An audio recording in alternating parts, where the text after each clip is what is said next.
اس طرح سے لڑائیاں کرتے ہیں، اس طرح سے گالیاں دیتے ہیں جیسے کہ کوئی زبردستیوں کے اوپر فیصلہ مسلط کروانے کی کوشش کر رہا ہے۔ تو اس حوالے سے کہ اس ملک کو اس طرح سے تقسیم کرنا اور پھر یہ کہنا کہ ہم اس ملک کے لیڈر ہیں، ہم اس ملک کے سیاستدان ہیں، ہم جمہوریت کے چیمپئن ہیں، اور پھر اس سے بھی بڑی حیرت کی بات یہ ہے کہ 20 سال اس ملک کے اوپر جن سیاسی جماعتوں نے حکمرانی کی، جن سیاسی جماعتوں یا جن خاندانوں نے اس عوام کے خون پسینے کی کمائی کو نہ صرف نچوڑا بلکہ اس عوام کی خون پسینے کی کمائی وہ چند 100 افراد اپنے احساسوں میں اضافہ کرتے رہے، اس وقت وہ آ کے اسی منہ سے ایسے بات کرتے ہیں جیسے وہ نشے میں دھت ہوں، اور وہ عوام سے یہ کہیں کہ ہمیں اس دفعہ اگر موقع مل جائے تو ہم دودھ اور شہد کی نہریں بہا دیں گے۔ یہ کیسے لوگ یقین کریں گے؟ کس طرح سے عوام کو یہ بیوقوف بنائیں گے؟ یہ میری سمجھ سے باہر ہے یہ بات، لیکن یہ بات ضرور ہے کہ ان کی سوچ پہ، ان کی اس چالاکی پہ بڑی حیرت اس بات پہ ہوتی ہے کہ یہ عوام کو واقعی بیر بکریاں سمجھتے رہے، اور اس وقت انہوں نے اسی وجہ سے عمران خان کی مکمل جو سپیچ ہے، جو اس کی تقریریں ہیں، جو اس کا پابندی لگا رکھی ہے کہ اس کا کوئی بیان کوئی کسی قسم کا نشر نہ ہو، کیونکہ وہ لوگوں کے اندر شعور بیدار کرتا ہے، اور اس شعور سے عوام کو یہ خیال آتا ہے کہ اوئے ہوئے یہ تو غلط ہو گیا، ہم تو کچھ اور سمجھتے تھے لیکن یہاں پہ چلتا کچھ اور تھا۔ اس کے ساتھ یہ بھی میں بات کرتا چلوں گا کہ یہ واحد وہ ملک ہے کہ بالکل ایسے ہی ہے جیسے کہ اسی بہل کی میں نے آپ کو مثال دی کہ اسے ذبح کیا گیا، اور اس کے جو گوشت والے حصے تھے، جو پسندیدہ حصے تھے، وہ کچھ تگڑے لوگوں نے پہلے سے ہی کہہ دیا کہ یہ ہمیں دے دیا جائے۔ اسی طرح سے اس ملک کے اندر بھی 75 سالوں سے یہی چل رہا ہے کہ یہ شخص ہٹایا، دوسرے کو لے کے آئے، حکمرانی کی، نام جمہوریت کا دے دیا۔ 2 سال 2.5 سال جب دیکھا ان ٹھیکیداروں نے، ان نمبرداروں نے، وڈیروں نے کہ یہ ہماری مرضی کا نہیں ہے، شاید کہ یہ ہمیں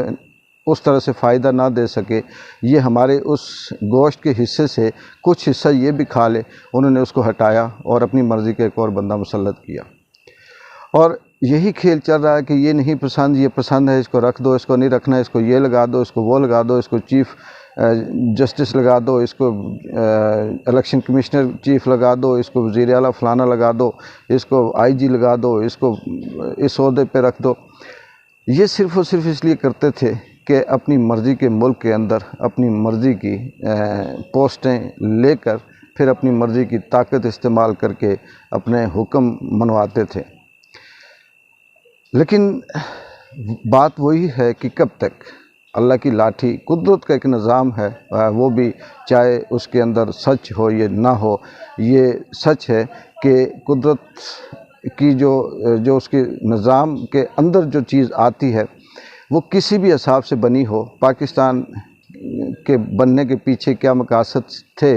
اس سے ہم نہیں جاتے، اس پہ ہم نہیں جاتے، لیکن اس بات پہ ضرور بات کریں گے کہ قدرت جب انتہا ہو جاتی ہے کسی چیز کی، انت ہو جاتی ہے، تو وہ خدا سے بیر ہوتا ہے، اور جب خدا سے بیر ہوتا ہے تو پھر خدا خود سے میدان میں نہیں اترتا، وہ اپنے چھوٹے موٹے جو اس کی پاورز ہوتی ہے، چاہے وہ کسی ہوا کی شکل میں ہو، کسی حادثے کی شکل میں ہو، کسی انسان کی شکل میں ہو، وہ اپنی پاور سے پھر اس طرح کے جو فرعون ہوتے ہیں ان کا مقابلہ کرتا ہے اور ان کو شکست فاش دیتا ہے۔ اس وقت تک کی پوزیشن ہے وہ یہی ہے کہ حکومت کے جو نمبردار ہیں ان کا یہ خیال ہے کہ ہم چھوٹی چھوٹی جماعتیں بنائیں، 2-3 جماعتیں KPK میں بنا دیں گے، 2-3 سیاسی جماعتیں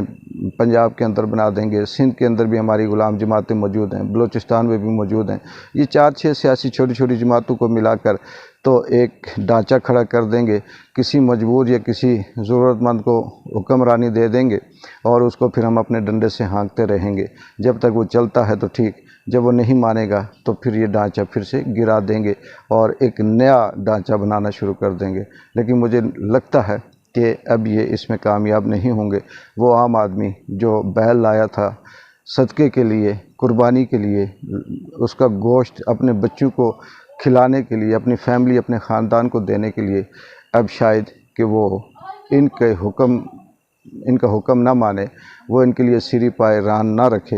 اور اب وہ جو گوشت ہیں وہ شاید کہ حقداروں تک پہنچے۔ دیکھتے ہیں آنے والے وقت میں کیا ڈیولپمنٹ ہوتی ہے۔ اقبال جنجوعہ کو اجازت دیں، اللہ حافظ۔